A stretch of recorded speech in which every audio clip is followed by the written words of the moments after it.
Hey folks, welcome back to Game Garbage, where we take a look at games, chat about the gaming news in the industry, and of course, stream for fun. Today we're talking about upscalers, and specifically this time we're talking about PlayStation 5 Pro. Now, this has been out for not overly long, maybe about year and a half-ish, and it's kind of frustrating because a lot of the games that we've had even from launch haven't seemed to have ran very good on PlayStation 5 Pro. And that's really due to the upscaler. So we're going to go through some of the stuff. We're also going to go through the list. We're also going to go through the future of what PSSR is going to be for the PlayStation 5 Pro, I believe, next year, and then also probably for PlayStation 6. But we're also going to be digging into the 50 series of NVIDIA GPU cards. And because this is not necessarily just a PlayStation 5 Pro problem. And also how this kind of integrates with Unreal Engine 5, which I just talked in a previous video. So if you're interested about that one, I'll have that one on the end screen. But yeah, let's talk about the Pro here, because this isn't just a few games that are having these issues. So there's artifacting, there's stuttering, there's like frame rate drops. Sometimes there's spike and how long it takes for the frame to actually be rendered in milliseconds. And all of this is really covered very well by Digital Foundry. Check out their channel on YouTube if you haven't before. But yeah, they do a wonderful job looking at a lot of performance stuff. But this article is saying that it's not entirely Sony's fault necessarily, and I don't entirely agree with that, and we'll get into why. So yeah, the main issue with PlayStation 5 Pro is simply that developers don't seem to know how to best take advantage of what Sony has unleashed. Certainly, to a degree, yes, that's true. PSSR is a different type of upscaler, and the devs have never worked with it before, and so they're going to struggle with that some. But the other thing is that they've already had access for roughly, I want to say, 2 years, which is kind of surprising, honestly. And they're still having issues, and so I don't necessarily think it's the devs anymore. I think it's the fact that even some devs aren't even putting in the patch. Is because it's not all of the games, it's just some. So there was a whole bunch at launch, and then there seems to be kind of slowly less and less as time goes on, where there's an actually PS5 Pro patch for some of these games. But yeah, the PS5 Pro version of a given title is actually worse than the PlayStation 5 version. And again, Digital Foundry has actually covered this on quite a few games, even with like Final Fantasy Remake, even with Alan Wake 2. And then, yeah, lately too, now it's also been Silent Hill 2, Star Wars Jedi Survivor, and Metal Gear Solid Snake and Borderlands 4. The problem, though, with this is that Borderlands 4 does not actually have a PlayStation 5 Pro patch, so they got that wrong. But that's not the case. But yeah, there's stuttering, there's flickering of the screen. It looks like there's issues with shaders, and other performance-related struggles have happened with all of these games on PS5 Pro, and not necessarily PS5. Which is kind of insane, because we would really think that it is supposed to be better. I mean, we could have a better storage space, which doesn't necessarily perfect or deal with performance, but like we have roughly 2 more gigs of RAM, and then there's also a boost for PlayStation 5 Pro for the CPU. But yeah, this is with Silent Hill F. This literally just came out, and again, people were kind of noticing this. Some people don't notice this, and that's totally okay. Their experience is great because, again, they maybe don't necessarily have the particular TV, or maybe it's too small, or they don't have the right settings on and all of that stuff. Because, yeah, the more we get into graphical performance, the more settings there are and the more variability there is in TVs to actually see performance and stuff like that. So, yeah, some people can't actually see it. But with Digital Foundry, they found out that the regular PS5s have given players the choice of exploring the frightening landscape of Silent Hill F in quality 30 frames per second or performance modes, which are 60. However, the PS5 Pro locks players into enhanced mode that is constantly upscaling the game. And again, this is what the big selling point was for PlayStation 5 Pro, is that it wasn't a real hardware improvement, as we'll get to see in a little bit. It was really the upscaler. That's what you're paying for. And I feel like, to a degree, that's also what we're paying for the Switch 2. But so far, that upscaler hasn't necessarily been a problem, which is NVIDIA's DLSS. However, constantly upscaling the game. On paper, this is a great idea, helping make the base game look better than the original versions on the standard PlayStation 5. So yeah, it can look better. It can do well, but then you have some of these issues. So part of the issue is that they're saying is that the standard PS5 can drop internal resolution down to 360 while in performance mode. The Silent Hill F was designed with that kind of graphic output as an option. And again, the whole upscaler idea is to keep the frame rate roughly the same, and so it will constantly shift and adjust the resolution depending on what's happening in the game, and then that's when you can get this artifacting or whatever. Because the bigger gap you have between pixel count for your resolution, the harder it is to actually upscale. So, in this case, it can keep the game moving at visuals that dip in raw quality. They look blurry, smeary, those kind of issues. PlayStation 5 Pro tries to compensate for this by upscaling the game's 720p standard to 4K. So again, we're getting these games. This is what blows my mind. This is going to be a little messy to try to talk about. But yeah, we have upscalers so that they can take the raw resolution output of the game and make it look like it's actually a higher resolution than what it really is. And 4K TVs are really easy to get now.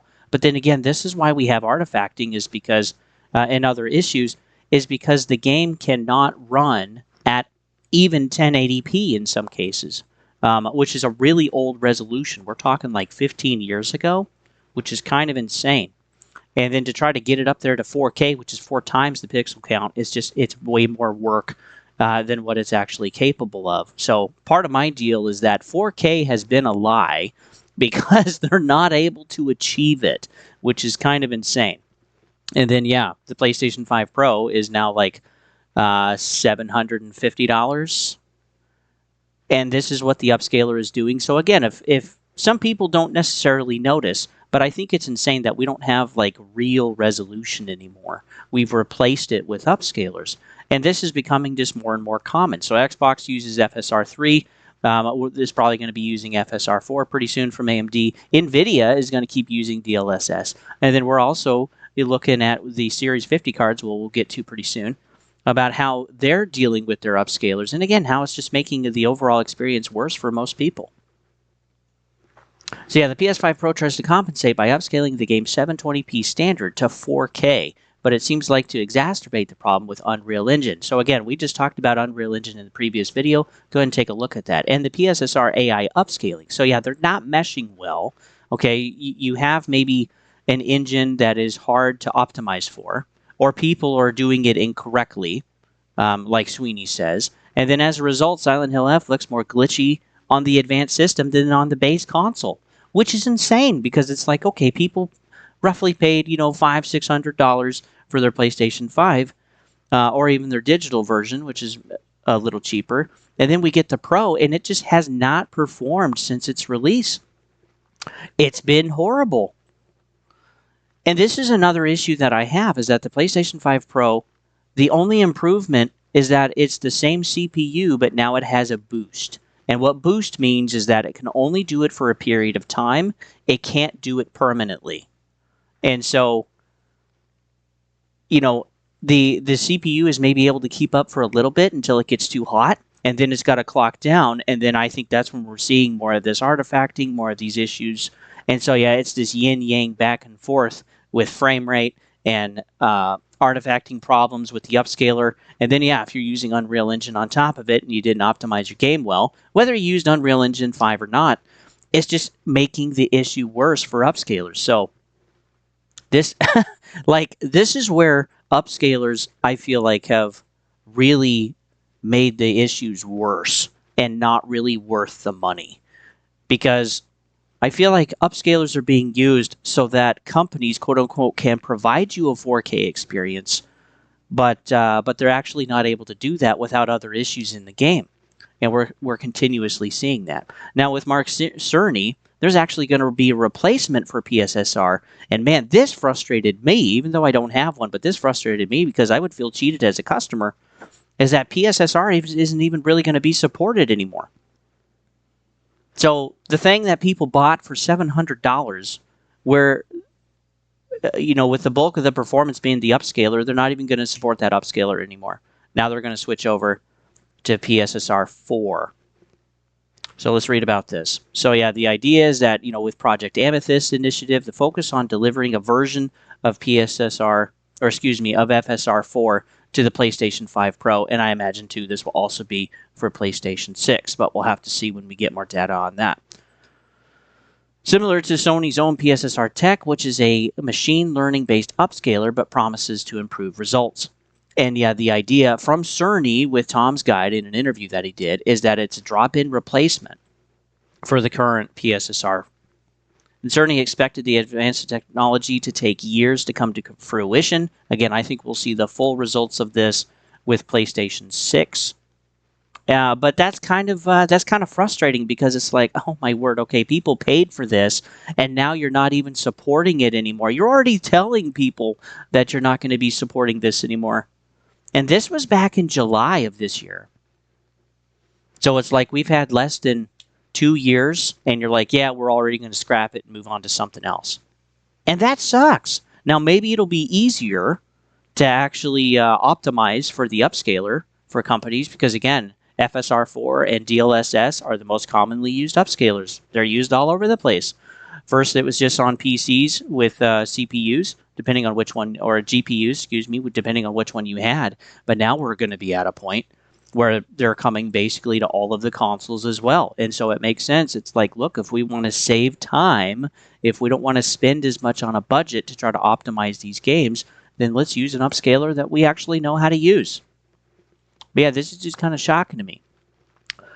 Now, the list that we have so far, these are some of the newer ones that are added. So we have 007, Alan Wake 2, Shadows, Death Stranding 2, Demon's Souls, Dragon's Dogma 2, Veilguard, Expedition 33, Doom the Dark Ages, Final Fantasy VII Rebirth, F124, Gran Turismo 7, Hogwarts Legacy, which that one actually looks pretty good, Horizon Forbidden West, Indiana Jones The Great Circle, Spider-Man 2, wow, it's listed there twice, I'm not sure, Mafia The Old Country, Wilds, Ratchet & Clank Rift Apart, Remaster, Spider-Man Remaster, and also Spider-Man Miles Morales, Resident Evil 4 Remake, and The Village, Returnal, Jedi Survivor, Stellar Blade, Crew Motorfest, Oblivion Remaster, First Descendant, Last of Us Part 1 and 2, well, actually, just the remaster for this one, not actual Part 2, Kingdom Come Deliverance 2, Liza P, Lords of the Fallen, which is the reboot version in 2023, and then Zenless Zero. And then these are the games that we already have. I'll let you kind of look through these a little bit. And so the list is pretty good. And again, some of these games really do benefit from the upscaler, and it has been implemented well by the devs. But I gotta say too that, with the same CPU that can't maintain its boost because of heating issues, that's going to be an issue, and that's contributing to part of the problem. And then the thing too that I think is also really frustrating is that Cerny's like, yeah, we're not even going to support the upscaler that you guys paid for. We're just going to replace it with something else. And then are they also going to have you pay for that too? PlayStation 6 Pro, the FSR5 upscaler or FSR4 upscaler. I mean, what is that ultimately going to be? Now, we know that Cerny has said that the upscaler of FSR4 for the PlayStation 5 is going to be a full FAT version, which is a type of file. Yeah, the full version basically of FSR4 that is made to run on PlayStation hardware. So it's not going to be piecemealed out. It's not going to be downgraded in any way. It's going to be the full thing. It's just going to be optimized to actually run on the hardware and the chipset and stuff of PlayStation 5. So that's great. But again, it's not PSSR. It's going to be FSR4. Now, again, I said that this is not just related to the PlayStation 5 itself. This is an issue with upscalers all over the place, and we got to see this with the 50 series. So let me go ahead and read this. RTX 50 series graphics cards have been reported to experience various issues, including crashing visual artifacts and instability problems. These issues are often linked to driver regressions and have been exacerbated by the introduction of new features like DLSS4 and multi-frame gen. Users have found that rolling back the old drivers can restore stability, indicating that these problems are not solely due to the game's code defects, but rather driver-related issues. So that is technically already been fixed or working on being fixed by NVIDIA. But again, it's like so much of the graphical improvement now is not even real. It's not analog through hardware. It's digital through all of these other programs that we're paying for. And it's like, I am not okay with paying $700 for a program to make my game look better, especially when FSR 3 has been free on Xbox, or like part of the price increase or how much the Switch 2 is could also be part of the DLSS version that runs on the Switch 2 for the Upscaler. And again, when the Upscalers are struggling to provide 4K and they're shifting that resolution all over the place, and then we get artifacting, and then there's blips and stuff, and I feel like it's a cheapening overall of the graphics of our games because let's be honest, for those that have been playing for roughly 15, 20 years, games used to look really good actually in 2010s. I mean, it was awesome, and we didn't have upscalers back then. And also, too, there was a benefit with games only not being able to be patched like in the 2000s. The game had to be good. It had to run good. The game had to be optimized for the hardware that it was going to run on. And we have just further kind of cheapened the quality. So now we have games run like ass all the time. And they need patches. And the patches don't come out in a month in most cases. Now, sometimes it can take months over. Or complete reboots or redos with patches that can take over a year. Like for Battlefield 2042 or for like Lords of the Fallen, which runs great now. And for Lords of the Fallen 2, I'm actually excited to try that one. That'll be an option to vote for next year for me to review in 2026. But I just feel like we're being screwed because it's like we're told that it's good. We're told that it works well. But we keep having examples, even with Final Fantasy, remake, Silent Hill F, and Metal Gear Solid Delta. It's like, why are we paying full price for these? And then in the meantime, during all of this, games have also gone from $60 to sometimes $80. Now, so far, the only game that's been $80 has been Mario Kart World, which I think most of us would probably think that, yeah, that probably really wasn't worth it, at least for our launch price. But $70 is still a lot of money to pay for some of these games for things not working very well. And yeah, that's just part of the issue. And it's frustrating. And when we take a look at data, a lot of people just wait to buy the full version of the game or the new game because they know it's going to be buggy. They know it's not going to work well, especially for PC players.